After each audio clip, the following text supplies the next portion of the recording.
अच्छा, तो हम एक फ़ंक्शन की मिसाल ले लेते हैं और मान लेते हैं कि ये फ़ंक्शन है h। तो भाई h ऑफ़ n बराबर है 1/4 ज़रब 2 की ताकत n के।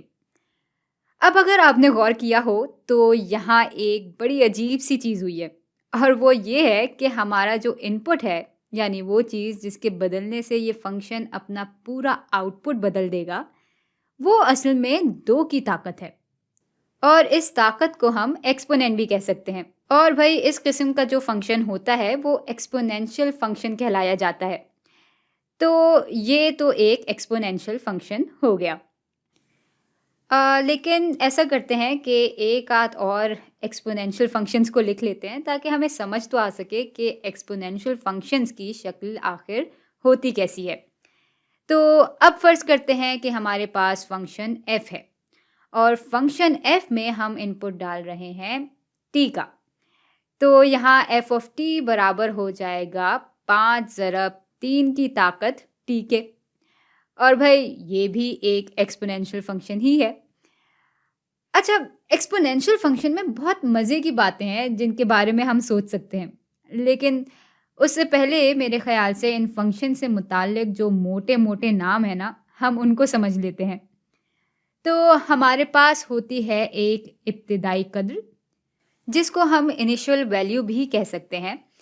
और भाई ये कद्र असल में हमें तब मिलती है जब हमारा इनपुट सिफर के बराबर होता है। अब चलें ऐसा करते हैं कि इन मिसालों की इब्तिदाई कद्र मालूम कर लेते हैं। तो h ऑफ सिफर बराबर हो जाएगा 1/4 ज़रब 2 की ताकत सिफर के। और किसी भी कद्र की जब ताकत सिफर होती है तो वो 1 के बराबर हो जाता है। तो 1/4 ज़रब 1 बराबर होता है 1/4 के ही। और यही फंक्शन h की इब्तिदाई कद्र है।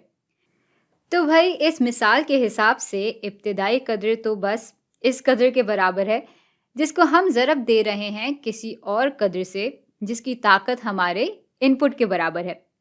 और फ़िक्र ना करें, हम इस कद्र के लिए भी एक मख़सूस नाम इस्तेमाल करने वाले हैं। लेकिन उससे पहले ज़रा देख लेते हैं कि क्या यही बात हम इस फ़ंक्शन f के लिए भी कह सकते हैं या नहीं? तो भाई फ़ंक्शन f की इब्तिदाई कद्र के लिए भी हम इनपुट में सिफर डाल देते हैं।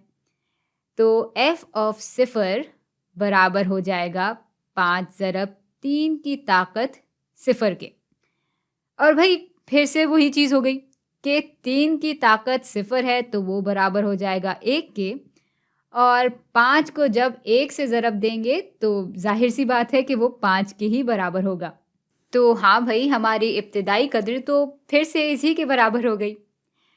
अब इसका मतलब ये हुआ कि हमें एक्सपोनेंशियल फंक्शन जब इस शक्ल में दिया होता है तो उस फंक्शन की इब्तिदाई कद्र यही वाली चीज़ होगी। यानी यहाँ इस फंक्शन में जो भी कद्र होगी वही हमारी असल में इब्तिदाई कद्र हो जाएगी। क्योंकि भाई जब भी हम इनपुट के तौर पे सिफर को डालेंगे तो ये जो भी कद्र होगी वो तो 1 के ही बराबर हो जाएगी। और फिर उससे जब हम किसी भी कद्र को ज़रब देंगे तो जवाब के तौर पे हमें यही कद्र मिलेगी। तो मुझे उम्मीद है कि मैंने अभी जो भी खिचड़ी पकाई है आपको समझ आ गई होगी। अच्छा, तो अब एक और मज़े का सवाल ये हो सकता है कि भाई फिर हम इस चीज़ को, यानी यहाँ पे जो कद्र होती है उसको किस नाम से बुला सकते हैं? अब भाई ये कहलाता है कॉमन रेशो, यानी मुश्तरका तनासब।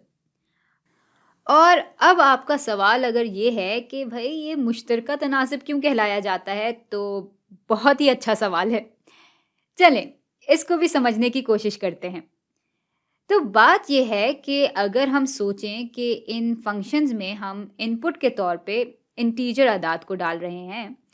और हाँ भाई, इंटीजर से मतलब मेरा यही है कि हम फ्रैक्शन या कसर के अलावा कोई भी कदर इनपुट के तौर पे डाल सकते हैं। अच्छा खैर तो बात ये कर रहे थे कि अगर इनपुट में हम इंटीजर्स डालेंगे तो हम देखेंगे कि एक ख़ास किस्म की तरतीब हमारे पास बन रही होगी।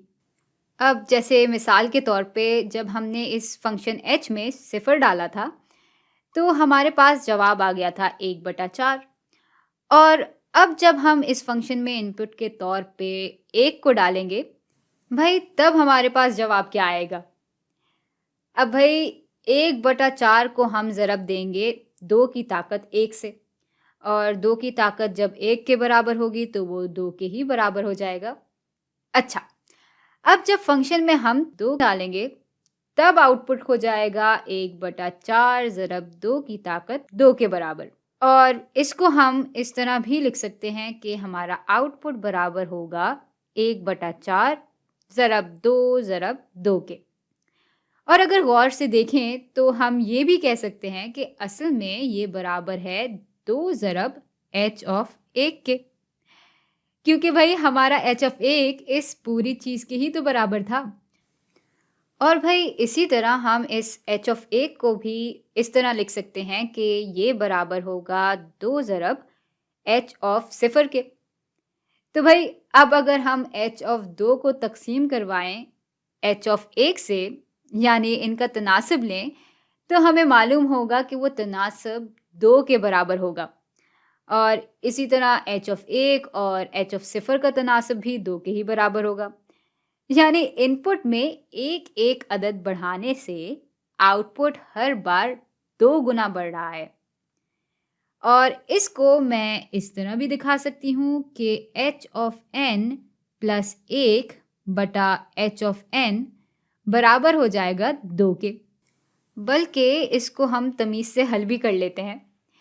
भाई इस तनासब का ऊपरी हिस्सा बराबर हो जाएगा 1/4 ज़रब 2 की ताकत n जमा 1 के, और इसको हम तकसीम करवाएंगे 1/4 ज़रब 2 की ताकत n से। 1/4 और 1/4 तो आपस में कट जाएंगे, और अब जब मैं इस निचले हिस्से को ऊपर लेकर आऊंगी तो ये बराबर हो जाएगा 2 की ताकत n प्लस 1 ज़रब 2 की ताकत मनफी n के, और ये n और ये n भी आपस में कट जाएंगे और हमारे पास जवाब आ जाएगा 2। और भाई इस फंक्शन h के लिए ये ही हमारा कॉमन रेशो या मुश्तरका तनासब है। और भाई इसी मंतक के हिसाब से हमारे फंक्शन f का मुश्तरका तनासब बराबर होगा इस 3 के। अच्छा, अब फ़र्ज़ करते हैं कि कोई शख्स हमारी ज़िंदगी को मुश्किल बनाने के लिए कहता है कि भाई इसके पास एक फ़ंक्शन है g, और इस फ़ंक्शन की इब्तिदाई कदर बराबर है 5 के, और इस फ़ंक्शन का मुश्तरका तनासब बराबर है 6 के। और वो शख्स चाहता है कि इन सारी मालूमात के ज़रिए हम इसको एक एक्सपोनेंशियल फ़ंक्शन बना के दें।